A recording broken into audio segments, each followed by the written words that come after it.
Hey y'all, in this video, we're going to go over 20 items that sold for $40 or more. Be sure to stick around to the end because I have a item that sold on eBay through the global shipping program, and I definitely learned some things with this item. The first three items sold for $40 even. They are all by the brand Everlane, but this first one sold same day as listing. This is the Everlane Easy Pant in black. These were new without tags. I had paid $7.44 and ended up profiting $24.56. Next is this linen notch shirt in this off-white color. If you have any 100% cotton or 100% linen items, be sure to get them up. They seem to be moving rather quickly right now. This one sold in just 5 days for $40, leaving me the same profit. Lastly is an item that sold full price. It did take 48 days to sell. These are the curvy side zip pants in slate gray. These two left me $24.56 profit. Next up, we have this Free People liquidation item. This is the Vela tee in silver lining. I paid $11.05. After 30 days, it sold for $42.05 over on eBay. That does include shipping. So I ended up profiting $21.32. Next to sell are these Everlane summer jeans in bone white. These did have a mark on them that I did not try to get out. They were new with tags, so I just disclosed it and then have an arrow pointing to any flaws or stains. I always want to make sure that they're very visible to the buyer, and they're also listed and described well in the description. This one I paid $13.13 for. It sold in just 2 days over on eBay for $44.40, leaving me $17.20. Then these Free People joggers sold. This is the nylon jogger, and I had paid $9.38. This is another liquidation item, which when I get liquidation items that are already sealed in their original bag, I usually just take a picture of the bag rather than taking the item out and hanging it and getting the pictures I normally would. But I'm curious, what do you do? Do you take pictures of the bag? Do you take the item out? Do you still get measurements? As for measurements, I usually just say that they're available upon request for these items, and I'm not sure how it affects the sales of these items. I feel like they do take a little bit longer to sell, but that I think has to do more with their demand and not so much with my execution in presenting the item. That being said, this item did take 133 days to sell. I paid $9.38. It sold for $45 over on Poshmark. It was a full price sale and left me with $26.63. Next up is a For Love and Lemons underwire bra. This is the Faye style in this really bright, cute yellow color. This one I paid $12.60 for. It took 56 days to sell, but it is a really small size. I do think the For Love and Lemons bras are sought after. This was just a size extra small. I sold it for $45.05, leaving me $22.31. Then I had this Depop sale. This is a Everlane linen relaxed shirt in white. This one did have a faint stain on it, so I did disclose that. I paid $7.44. Even with the stain, it sold in just 2 days for $46, leaving me $29.08. Next up is this dress by Tularosa. Tularosa is an expensive brand, but I do feel like its demand has decreased. This one, it took 62 days to sell. I paid $30.41, which is quite a bit for this. It only sold at $50, leaving me $9.59 profit.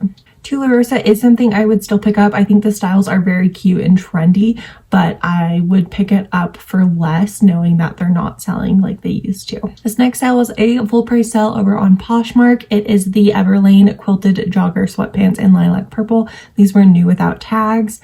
After 52 days, they sold for $50, leaving me $32.56. Next is an item that is commonly sold at Nordstrom. It is by the brand Via Spiga. This is the packable water repellent raincoat in olive green. I picked this up at the Nordstrom Insane sale. I'll link the video up on the screen for that haul. This one I paid $16.10 for, and the retail was rather high. I think the retail was about $180, but Via Spiga demand is not as high, and usually it sells for significantly less than the retail. So this, I did receive an offer for $50 again after 223 days, and I accepted because this really has gotten no attention in that time.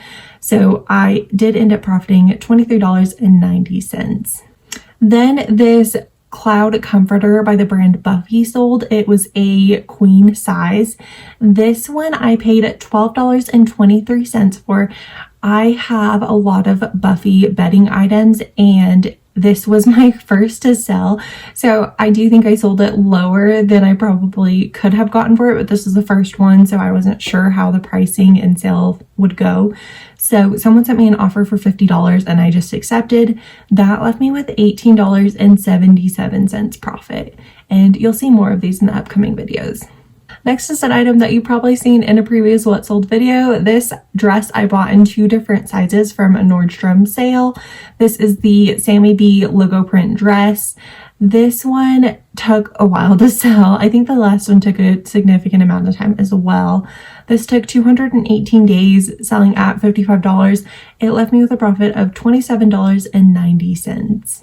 Next item to sell was this Karl Lagerfeld ribbed sweater hoodie in black.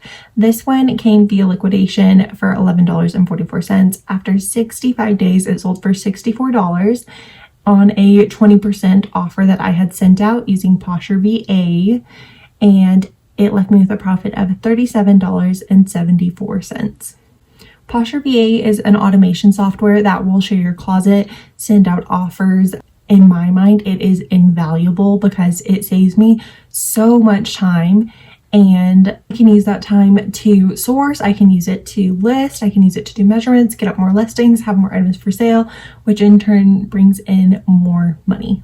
Next was this hoodie by Sporty and Rich. This was a super cute hoodie. I paid $12.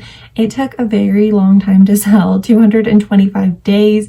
Sporty and Rich is a brand that I thought would have more of a following and sell quicker, but I feel like in general this brand did not perform the way I expected to, so I would be hesitant to pick it up again.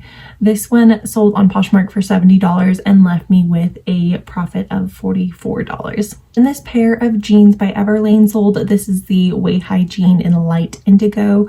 I paid $13.13. It sold same day, so it sold in 0 days for $72, leaving me $44.48 profit. Next is an item that I got from Boutique by the Box. This is from the L'Agence Ooh La La box. This one I could not find a stock photo for, but it was kind of just a classic tank top, so I was able to determine what I thought the retail was. So I think this retailed for about $195. I listed it, I want to say at $90. Someone sent an offer for $72. After 69 days, I did accept.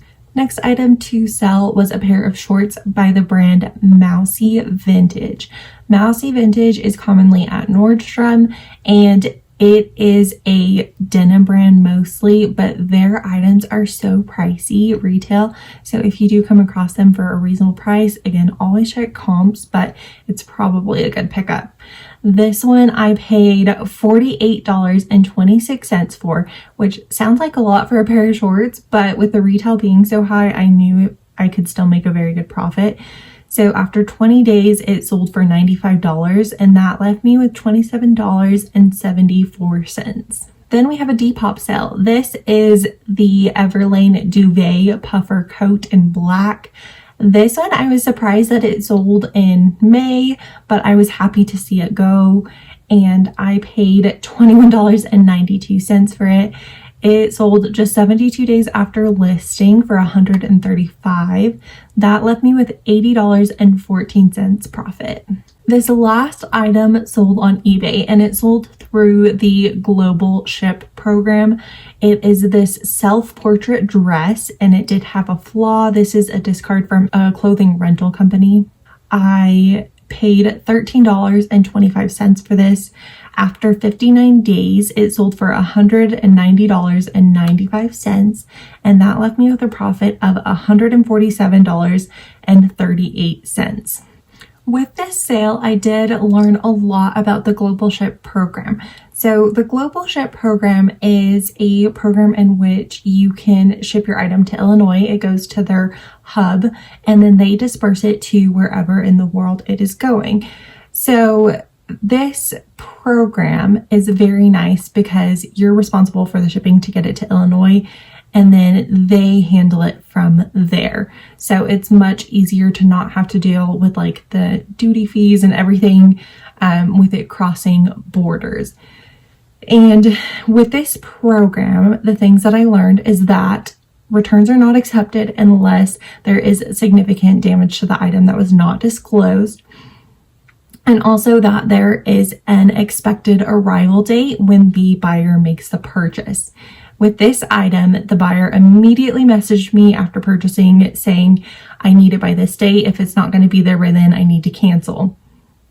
And the date seemed far enough away that I had said that I think it will arrive by then, but I guess I didn't have any evidence to substantiate that.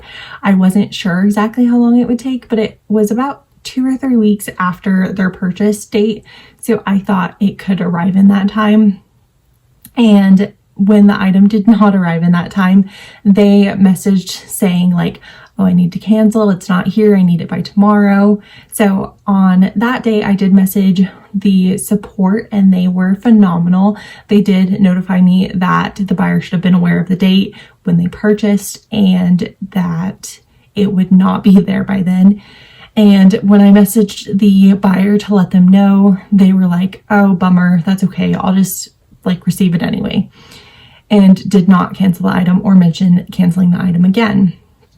So it does arrive and the buyer requests a return, and it was promptly denied again because I think they had just decided that it was too late of arrival rather than anything being wrong with the item. So eBay pretty much immediately denied it, and after all the hassle that it was of receiving multiple messages saying they were going to return it and such, and then needing to contact support, I was thankful that this item was not returned. But I also did learn some insightful information about this Global Ship program that I can potentially utilize in the future if buyers have questions. What are your thoughts on the Global Ship program? Do you use it? Do you love it? Do you hate it? Are you happy with their policies and guidelines with that program? As always, thank you so much for watching my video. If you did enjoy seeing what sold, be sure to hit that thumbs up button and subscribe so you don't miss any future videos.